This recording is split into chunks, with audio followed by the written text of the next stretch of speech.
fingers collide. Die Hard MMA podcast, we won't hide. Clint's gonna dig deep, analyze each brawl from the underdogs to the champions standing tall. The fury, let your instincts rise. Feel the adrenaline rush, it's time to defy. Die Hard MMA, we're in for the thrill. Get ready for the madness. Let's make that bankroll spill.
Welcome, degenerates, to the UFC 317 undefeated post-weigh-in show. Welcome back. I'm your boy, your host as always, Clint, sitting behind the mic and the camera here. And I am here to talk to you one last time about what is currently the best pay-per-view card the UFC has yet to put on in the year of our Lord 2025. And I got to tell you guys, I was this close to not doing the show. We just did the Sharp Action Report with my boy Andrew. It has been maybe one of the longest weeks of my entire lifetime, and I'm old now, so I slept wrong. Something is wrong and messed up with my back, and I've had to sit on it basically all day. I need to go lay my ass down, like literally just on the floor, the flattest surface I can possibly find. Now I understand why Diddy is in, hot water for those parties he threw, because my back is just not recovering. No, just put me in the ground already. So I was really close to just being like, you know what? No show this week, but I can't help myself. My fellow degenerates are out there. They're counting on me. You guys are counting on me. So I sucked it up. I put my big boy boots on. And if I die on camera tonight, you guys better send me to Gothspis. And if you don't know what Gothspis is, it is my best idea of all time ever. I'm planning on taking it to Shark Tank. So if any of you steal it from me, I will find you.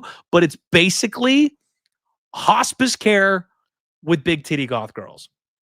I mean, Hooters for dying men.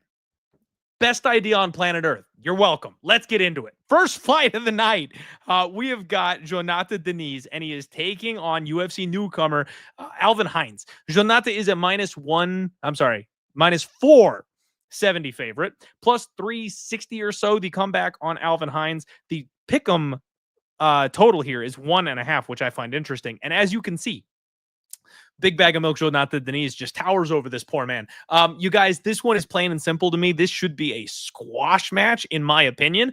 I don't get it. I felt like this line should be higher. I've had a lot of people in my comments this week that are like, literally this guy's nephew was like, I know him. He's my uncle. Like, I wish you luck. I wish you luck. I hope he's good to go. I hope he's legit. I hope he can hang. But at the end of the day, I really do not feel like this man is UFC caliber. And I feel bad saying that, but that's the truth. I think this is a Jonata Denise by KO situation. It's minus 150. Lay just a little bit of chalk. That way, if it happens later in the fight, it's totally okay. And you're not going to get burnt by it. That's the way I see this fight playing out. I think there's a levels difference here. And I think this guy's being brought in on short notice to be a highlight reel candidate. I don't have anything else for you. The only way he wins this fight is if he grapples. Now, Jonata obviously has terrible takedown defense. We talked about it. It's totally possible for this guy to get on top of him, but I don't think he's got the kind of wrestling it takes to hold even Jonata down. But look at the size difference. I think if there was ever a man Jonata Denise could get up from underneath, it's this guy. So yeah, Got to be Jonata Denise for me, and I'm sorry, I don't have a whole lot else to say there on that one. I did miss my weights though, so I apologize. 157.5 for Denise, 159.5 for Alvin Hines. We did lose a fight tonight, you guys, so I do apologize. Why am I apologizing? I'm not the one that missed weight. Freaking Chris Ewart comes in here. We're not going to see Jackson McVeigh compete this weekend, which is highly unfortunate. The guy doesn't have a fight past the 3-minute mark, and we're not going to get to watch him there because Ewart took the fight on extremely short notice. I don't know why he even bothered. I know when the UFC calls, you take it. I get that, but he was never going to make weight. He came in literally 10 pounds over and they cut him from the organization. It's like, you wasted everybody's time, bro. Like, you took the fight. You said you could make it. You weren't even close. Hit the road. Get packing. So I don't think that we're going to see Chris Ewart again anytime soon, unfortunately. And I wish we could see Jackson McVeigh compete. My guy, Ethan Hershey in the chat. Oh, you want to go for a 2-shot bet? You got Kai Kara France. You got it, my friend. I don't have any action on that one, but I lean with Pantoja. So you know what? Let's do it. We need to make up a shot bet because our fight got canceled as well. So you got Kai Kara France. I got the champ. 2 shots on the line. Handshake, my friend. Done and done. All right, next fight up, you guys. Nico Price takes on Jacoby Smith, 170.5 on the dot for both men. Biggest favorite, I believe, in UFC history. We are up and over the 20-1 mark here now on Jacoby Smith. What could possibly go wrong? Now, as you guys can see, Nico Price is all smiles, and he's built like a brick shithouse, and he's the larger man. However, I just don't think that matters at this point, you guys. I love Nico Price. I've been a huge fan of this man ever since the up punch, the knockout from bottom, the hammer fist that he landed. So I love Nico Price. I just don't think this is it. I think his durability has finally cracked. He's never been a guy that's been all that great at defending takedowns. He's more than willing to accept bottom position and play from that position. Not a good look, in my opinion. And he's taking on a guy who can strike. He's taking on a guy who's younger than him, a guy that's faster than him, a guy who's more explosive than him. Like, this is just all around bad news for my guy Nico Price. It's highly unfortunate, and I'm not looking forward to him dealing with this. I'm really not. So yeah, I think the minus 2,100 favorite is gonna win this fight. Unfortunately, makes me sad to say. So let's keep it tight and let's just move on and talk about something a little more exciting. The next fight that is coming up is one of the front runners for banger of the night, right? Vichlav Borchov takes on Terrence McKini. 155 on the dot for Borchov, 156 for Terrence McKini. And what surprises me is that Slava is not a small man. It looks like he's got ever so slightly a size advantage. I mean, like, just a little bit bigger than Terrence McKini. Love him rocking the Santa Claus hat on the walkout. Please go check out the Sharp Action Report, you guys. I just got doing that with Andrew from Superbook Sports. Lots of useful information in there. I will give you a tidbit here on this one. There is a big guy bet on this fight. So their number one sports bettor for MMA over there did come in on this fight in particular. However, I will warn you, he's doing about the same as I am right now. Big guy's getting his ass whooped all up and down 2025. So again, take that for what you will. You know, gamblers go on hot streaks and cold streaks. So he's on a cold streak currently. He will bounce back eventually. I am sure of it. Will it be on this one? Who knows? You guys, I like the Terrence McKini sub prop here on this one. I think the plus 300 is a good number. And I talked about this on the Monday show. A lot of people have been on the sub prop for this kid for a long time because he's such a stellar grappler. It's something that we just really don't see from him because he likes to touch people on the chin and knock them out cold. So we don't really get to see his grappling chops these days as much as we used to. And I get it. You know, you kind of fall in love with the feeling of just knocking people out and completely destroying their souls. So it makes perfect sense to me. But unfortunately, I think he's actually going to use that grappling in this fight because why would you ever not use your grappling against a guy who can't defend a takedown? Now, Slava does have good takedown, good get-up game. He's got a good get-up game. He's relatively tough. I can't say he's durable, right? Like, the chin is very obviously failing. So I do think Terrence can just nuke the guy. But if he doesn't get him out of there early, this is going to be a classic T-Rex fight. You guys know how I feel about Terrence McKini. He's basically the same thing. What's Edmund Shabazian? He's basically Black Edmund Shabazian. Like, this guy has one round to get it done, and if he's not getting it done early, he ain't getting it done at all. He will crumple in the second round, especially when you've got a guy like Slava who just refuses to stop moving forward and punching you in the ribs. So I think this is a live betting spot. My pick for the fight is T-Rex round 1 sub. That's how I think it's going down. But if that doesn't happen, and if it doesn't happen quickly, and if it doesn't happen early, the live bet is Vichlav Borchov, okay? It may not even get that far. I fully admit and confess that there's a chance that it's over even if Slava wins in like the first round, but I am going to put my hands in my pockets and say this thing makes it to round 2 before I put any money on Vichlav Borchov. Steph Jackson in the chat. What's going on? No PFL action for me this evening. As I mentioned, been a long week, been a rough day. My back is killing me. So I am going to watch PFL as best I can from a laying down position. I might have some live bets in PFL if I'm able to get there, if I'm able to see things. I don't know if they're even having the lines open right now for live betting, but a couple leans for you guys if you want to know where my head is at. I think Antonio Carlos Jr. and Powell doesn't go the distance. It's like minus 200. You're not getting anything special on that. I kind of lean ACJ on that one. Anytime he gets a step down in competition, he just knows how to win. So plus 150 on the legend himself. Shoeface, I kind of got to lean that direction, but I also understand he could get sparked, which is why I like the under better than anything. I kind of like Dalton Rosa. He was supposed to beat Jeffrey the first time they fought. Let it slip through his fingers. He's older now. He's on more steroids now. I think he gets the win in the rematch. And I kind of like Phil Davis. I thought about parlaying him up, but I didn't because, as I mentioned, I'm not feeling it today. So, yeah, that's where my head's at. Those are the 3 spots I was kind of looking at. I didn't pull the trigger on any of them. We'll see if I get suckered in live or if I jump on something as the fights continue. So thank you for asking, my friend. And there's 175 of you here chilling with me tonight. Thank you for being here, even though I'm not 100% tonight. Hit the like button for me. Let's keep it rolling. Next up, women's MMA action here. We've got Viviani Arujo taking on Tracy Cortez. 125.5 for Vivi, 126 for Tracy. And Vivi's a little bit long in the tooth. You guys know I've got a love affair with her. We cashed as a dog in her last couple of fights, which has been nice. She's on this little run and she is feeling herself. Look at her up there smiling in the face of Tracy Cortez. I love this fight here. And Tracy, I've also been very interested in Tracy. I feel like she's got a very high ceiling. The UFC seems to be behind her. They seem to be trying to, push her towards that title shot. She took that short notice opportunity against Rose. It didn't go super well. This one's intriguing to me because I feel like you've got to be a certain caliber of fighter to beat Vivi, even with her getting older. She is an ageless Brazilian. This is a woman who just refuses to have problems in the cage, right? She's got good cardio. She's tough. She's durable. She's physical. She's tough to move around. The thing is, we just saw Tracy Cortez take on the biggest, strongest, most physical woman in the weight class, and she got that fight done. Now, it was a little greasy. It was a little close. It was good. So I think she can win this fight, but I think it's by decision, and they're not giving you any love on that whatsoever. Her decision prop is like minus 225. So you're literally saving like 5 cents on Tracy Cortez by decision. The bookies know the over 2.5 is minus 700 for God's sake in this fight, which is just disgusting.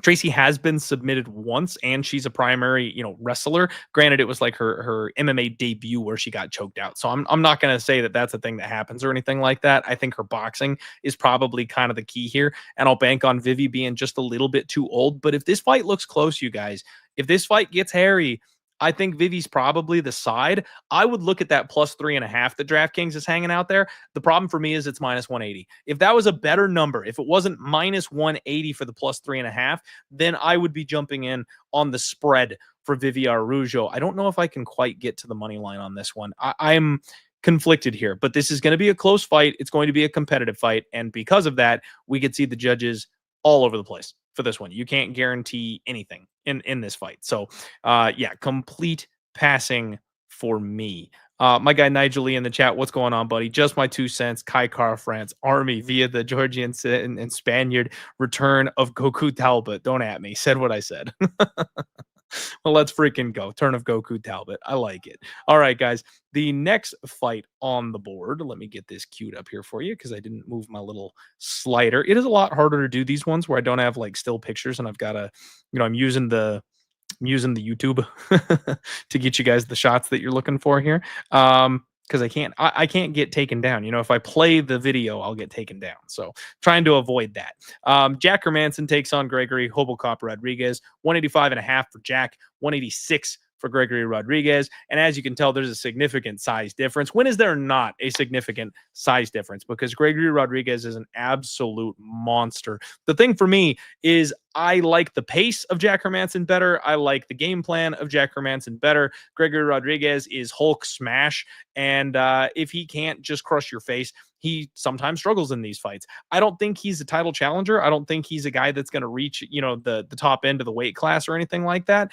I believe that he will fall short against people that can handle his early barrage and then drag him deep, kind of like what happened with Cannonier. Now, is that something that Jack Hermansson can do? I'm not entirely sure. I think the over is probably the play in this one. I know Gregory can crack literally anybody, and I know Jack Hermansson can box, and I know he's got good submissions, and I know Gregory's chinny, but I feel like this is going to be like that gatekeeper contender type of fight where neither guy wants to lose, so they're going to do whatever they can to not get tagged the wrong way, and both guys will end up having a more extended fight. So that's kind of how I'm seeing this one going. I'm kind of expecting this one to go up and over. We'll see whether or not that happens. And that's the way I'm feeling about that fight. So over 2.5 is the lean. Dog or pass for me, guys. Dog or pass for me. If I was on cloud nine, if I was having the best betting year of my life, if I was just all over the place smashing, taking anything I wanted to from the bookies, I would be betting Jack Hermansson in this spot. I'm a little tempted to play his spread. I'm not going to lie. The plus 3.5 for Jack Hermansson at even money, that seems like a decent bet to me because I feel like he can bank one round in this fight. If it's going the distance, which I think it is, I think Jack can win one round. Steph Kerr saying, is this the week that we bust out the double anchored Denise Topuria? Not for me, my friend. Not for me, Steph. I can't trust Denise as far as I can throw him, and he's a very heavy man. I can't throw him very far. And as much as I do also like Topuria, I can't disrespect Charles Olivera to that extent, and I can't disrespect the fact that he's taking on a much more seasoned lightweight fighter for the first time. So yeah, I can't do it. I respect it. I get it. I think they both win. I really do. But I'm not anchoring, not doing that. Not on this side here. I'm keeping it light this week. I'm going to keep it light this week. Next up, my main event, my showtime, ready to go here. Payton Talbot takes on Felipe Lima.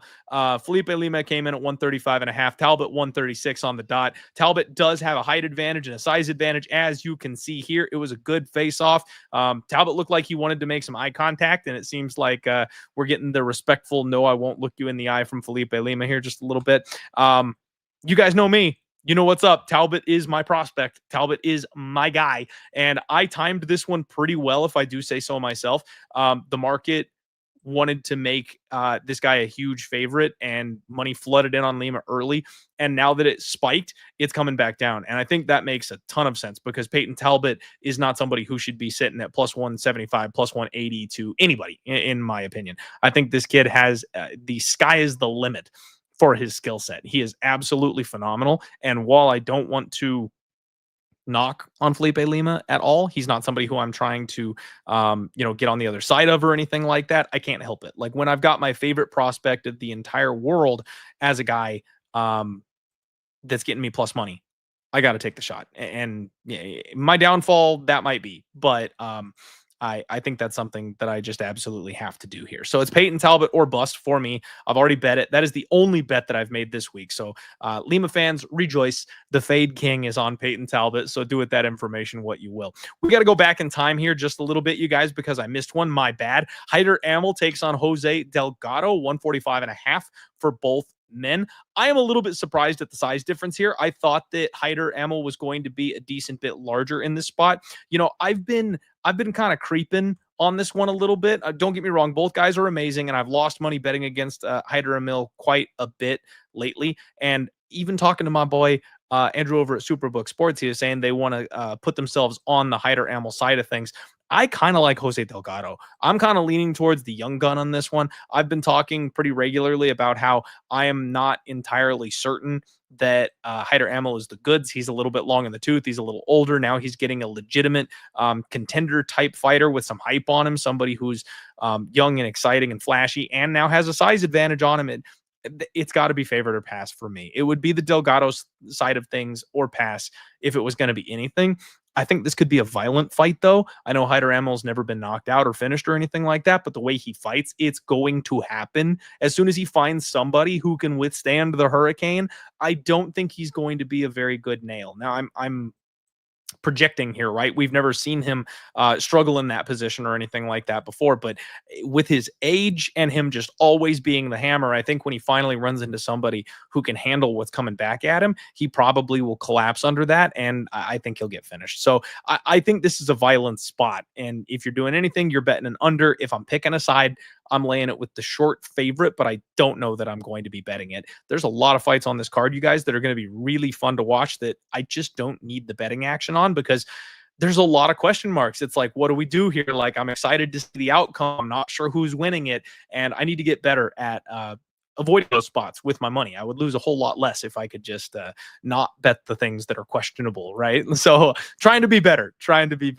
Let's move it on. Benny Derush and Hinato Moicano, the OMF belt on the line here. Let's see who the old motherfucker of the UFC is. 156 pounds for both men. Good intense face off. Hinato does have a size advantage. Benny with that old gray look with the, just the salt and pepper look in there that the ladies enjoy. One of these days, I would say one of these days I'll be enjoying that, but genetics got me the wrong way there. I'll get some salt and pepper in the beard for you guys. As it gets a little older, I'll grow it a little bit longer for you. That we can show it off that way, right? Handsome host, gotta have it. I like violence again, you guys. I don't see the point in picking a side here in this one. Both guys look good. Both guys look motivated, but at the end of the day, I think Benny Derush is close to retirement. I think Hinato Moicano is on the Kevin Holland train or trajectory. He is looking for cash money at every opportunity. He's taking all comers. He will continue to cash checks as long as the UFC will continue to write them for him. So I think we're going to have a situation where we see a long run from Hinato Moicano, even as he starts to get a little older, even as he starts to slip a little bit as a fighter. He's going to keep on getting in there and cashing tickets and looking for his money. Whereas I think Benny might be about done. Benny might be ready to hang it up sooner than later. So all things considered, Benny being potentially fragile at this point, Benny being potentially checked out or close to retirement at this point, like there's just a lot of reasons why I can't get on the Benny Derush side of things. And I know he's a very popular pick this week. I get it. I think the plus money on him makes some sense. He's difficult to take down. One of the best takedown defense in the game. But if he does get down there with Moicano's a very, very dangerous fighter. So I like under. Under 2.5 is -125. Fight does not go the distance is -150. I would buy the extra 2.5 minutes. In fact, I think I probably will. I just think this fight finishes. I don't care who gets it done. I think Moicano early, especially if Derush is smoked, is absolutely on the table. And then if the fight gets extended, we have seen Moicano absolutely fold. And Benny Derush has a tendency to smoke people late in fights. So I really could see this fight going Derush's way in round 2, round 3. Either way, somebody going to sleep. Either way, somebody getting finished. So yeah, I'm probably going to add violence to my card. That's something that I've been looking at basically all week, and I think that's something that I'm probably going to move in on here. I don't know if you guys are watching PFL, but Ali Walsh, biggest favorite on the card, grandson of Ali, is in an arm triangle here and looking like he's in some serious trouble. Woo! Wouldn't that be an upset? They don't have live betting odds for me. I would have thought about jumping in. Oh, he did it. He finished him. Damn. Huge upset in the PFL. Woo! Ollie Walsh just absolutely crushed everybody's night. That's crazy. I hope some of you guys bet on Gibbs. I didn't. I wasn't even thinking about it. I'm doing my show right now, right? And I just caught it. So, oh boy, hope some of you made some money on that. That was absolutely crazy. Jared says, I'm 31 and I've already got too much gray in the beard. Tough life, I guess. Yeah, I don't know. Just superior genetics over here, I guess. I don't know. I can't complain. All right, guys, let's keep it moving. We're going to wrap this show up, and I'm going to make somebody rub some icy hot on my back and hit me with the massage gun. By the way, best purchase I've ever made in my entire life is if you guys see the commercials for those things and you look like, maybe it's bogus, maybe it's a bit of a sham. It's not. You get the massage gun. Just splurge $40. Like, it's not that bad. Get the damn massage gun. You will never look back. I promise you. All right. Hype train coming up next, guys. Josh Van takes on my guy, Brandon Raw Dog Royval, in just probably early contender for fight of the night, right? Gotta be. Look at my boy Raw Dog, towering over Josh Van, which not to be surprised, right? Josh Van is very short. He's very compact. He always has been. Both guys looked very good on the scale today. 125.5 pounds for both fighters. This was an extremely intense face-off. Very fun to watch, but there's an element of respect to it, right? There wasn't a disrespect to it. Both guys are ready to go. Both guys are absolute gangsters. It's just a fighter's fight. You know what I mean? I kind of feel like I have to bet Brandon Royval. I mean, he's a guy that, one judge sees a little bit differently, and there's a chance he's got gold wrapped around his waist. He's a guy that was very close to finishing Alexandre Pantoja the deeper that fight went. Now, it's a 15-minute fight. Brandon Royval thrives in a 25-minute fight. I do understand that, and that's one of the reasons why I'm a little hesitant. Josh Van in a 15-minute fight is exceptionally dangerous. I love the kid's boxing. I love the kid's body work, but I think the king of chaos is Brandon Royval, and Josh Van is trying to have that same kind of strategy where he just wants to get in there and mix it up. And I feel like if you mix it up with a guy like Brandon Royval, there's a very real chance you're going to get bit by that strategy, right? Brandon Royval can knee people in the face. He can snatch a neck. He can hit transitions. He can take your back. Like, there are a bunch of places where Brandon Royval can win this fight. I kind of like the Brandon Royval submission prop at plus 700. I don't see why we wouldn't take at least just like a little bit of a taste of that, because how can you not? Like, that's probably his best path to victory. That's his biggest edge in the fight, theoretically speaking. And if he's going to win, that's probably the area where he takes it to go ahead and make that happen. So I like Brandon Royval. It's plus money. I think the wrong guy's favored. I love Josh Van. I think he's just too young. In modern MMA, we do not see John Jones. In modern MMA, we do not see these kids that are way young just coming in here and whooping everybody's ass on their way to the top. I don't think anybody is quite that special. He is special, don't get me wrong, but I think he's going to take a little bit more seasoning before he's ready to be a true contender. And I think we find that out here in this fight. So raw dog or pass for me. Co-main event, you guys. Love the face-off. Alexandre Pantoja and Kai Kara-France both made 125 pounds on the dot. Alexandre Pantoja looked a little bit sucked out, as he usually does. He's a very big man for the weight class. Kai Kara-France looked locked the fuck in, let me tell you. This guy was dialed on the scales today. Love the face-off. Love the face mask, ripping the skin off, staring in the face, looking down death. This is going to be a banger, you guys. I mean, there's two ways that this fight goes, and Pantoja either gets the grappling going or he doesn't, right? Like, he's going to have to avoid the big shot of Kai Kara-France, and he's going to have to get the wrestling going. And if he can't, that will be a problem. Kai Kara-France has missiles in his hands at this weight class. It is not okay how hard he hits at this weight class. So I really think that he's going to have a hard time taking down Kai Kara-France. Pardon me, I'm stumbling over my words here a little bit. But not to the point that it's like detrimental. I do think that the champ is super live in this fight to just go out there and defend his belt. I think he wins.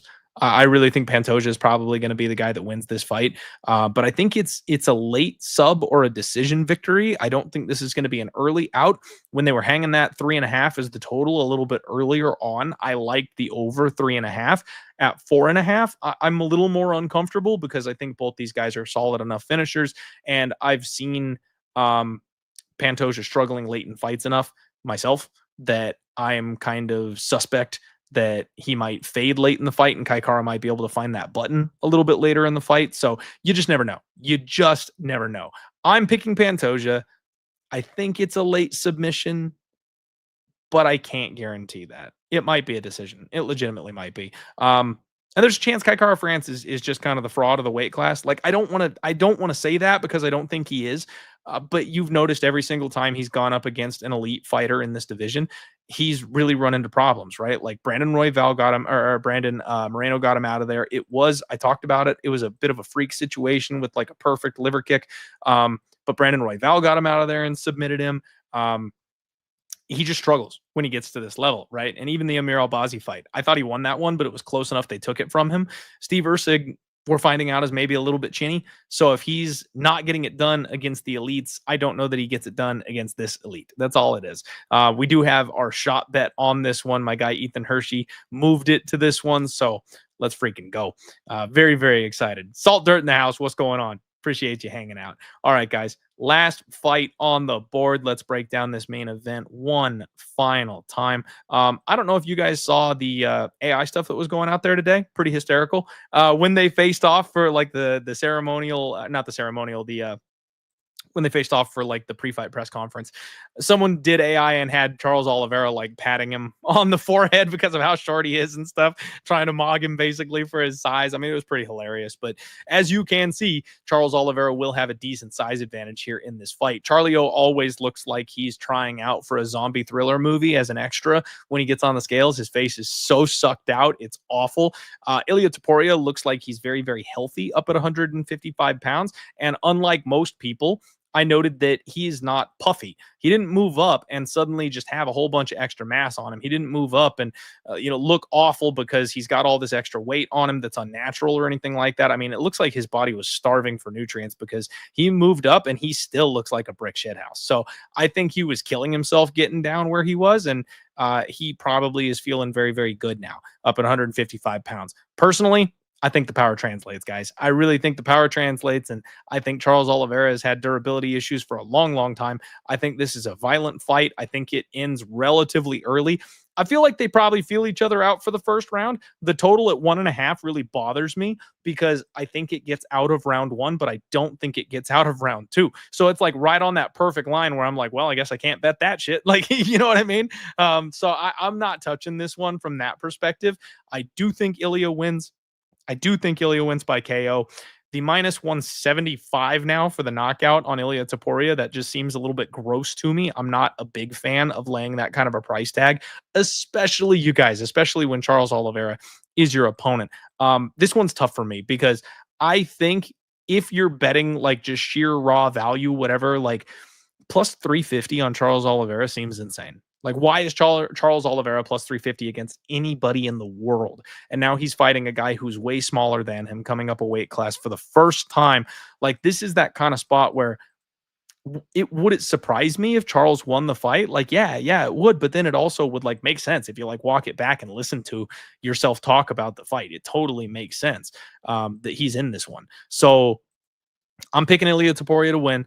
I think Ilia Topuria probably wins this fight by knockout. I think everybody's very sad when Charles Oliveira goes down the way I'm expecting him to. But I do not think it's going to be quite that easy and quite that simple. I think it's going to be an absolute banger until that point. So, yeah, I got to say Ilia, you guys. And this is a really, really long way to say I don't like any of the numbers here. And even though my pick is Ilia, the minus 400 price tag is just insane to me. So I can't bet that. You know what I mean? Gonna be tough. But this is an entertaining fight card. I love this fight card. I can't wait to watch it. Unfortunately, I'm gonna miss some of it because I've got some duties going on that I'm gonna have to catch up probably a little bit later on some of this stuff. But I will start the night out with you guys. I might live bet a couple of spots. The only thing that I have locked in right now is Payton Talbot money line. That's it. I got plus 165. I was hoping it would get up and above that plus 170 mark, but that was enough disrespect. Apparently it started coming down and it's plus 145 now. So beat the line move, got it almost at its perfect pinnacle. And that's it. I might have to take a stab on Brandon Royval just out of, sheer must take the fight type of situation here. Pantoja, maybe toss him in a parlay. I'm not convinced I want to do that. I do like Amel Delgado under Eileen Delgado. I like the Derush and Moicano under. So I'll probably play fight doesn't go the distance on that one. And then Jonata Denise by knockout or Jonata Denise. You know what? Denise and Pantoja money line. What are they? That comes out to minus 140. That might be something I play. Denise and Pantoja 2-leg parlay might be okay for me here. And then, Vivi by decision for the upset, maybe? No, I'm not doing that. All right, guys, that's the Undefeated post-weigh-in show. I am exhausted. I apologize for being a little wackadoo here on this one. I need some sleep. I need a massage. I need to rest my back. So good luck on all your action at UFC 317. Good luck to you absolute animals that are trying to get your giggles down on PFL. Hope you guys cash some tickets this evening. Good luck, and let's freaking roll.